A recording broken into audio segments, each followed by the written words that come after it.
वाली नियमों द्वारा कार्यरत है।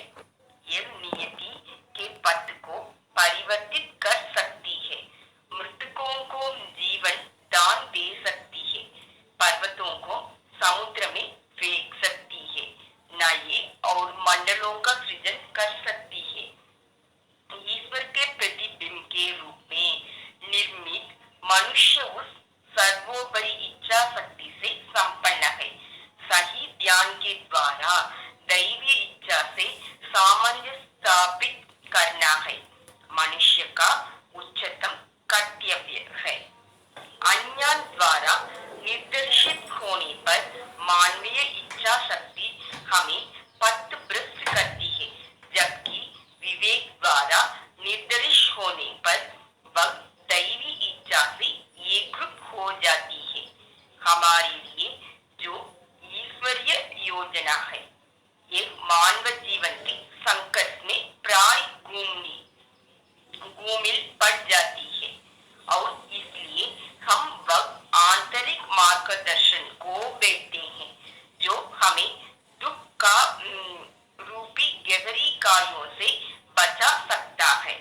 जब मनुष्य विवेक निर्देश ईश्वरीय इच्छा से अपनी इच्छा का अंदर संपर्क कर लेता है, तब वह देर भी इच्छा से ही प्रयोग कर रहा होता है।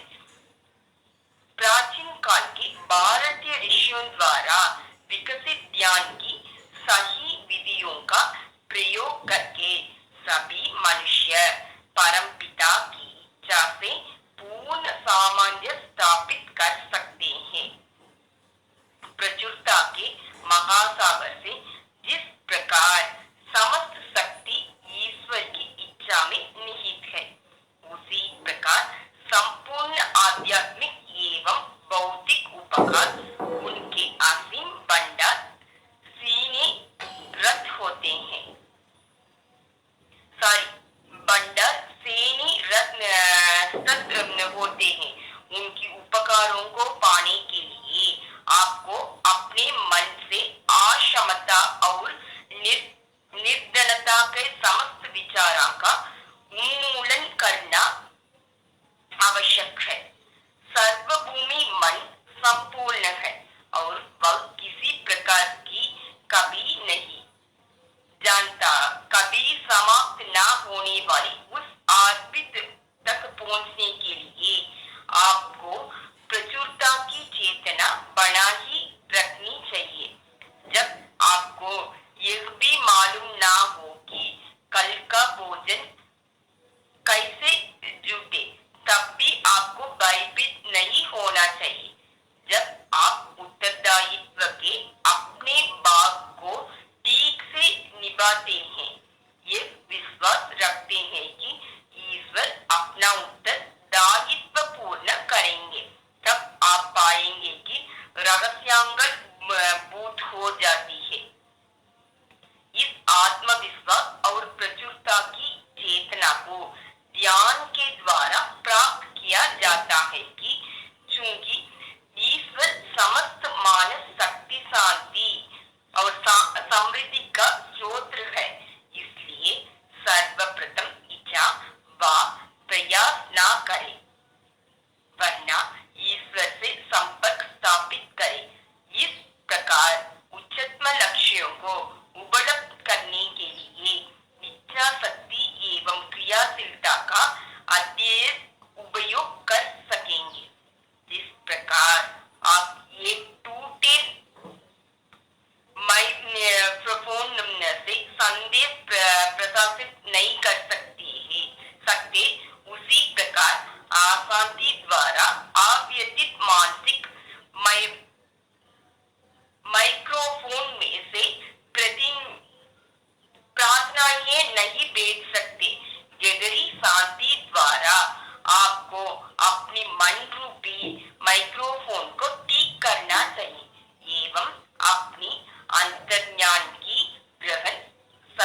सफल स्त्री पुरुष अपना अधिक समय गंभीर एकाग्रता के अभ्यास में लगते हैं।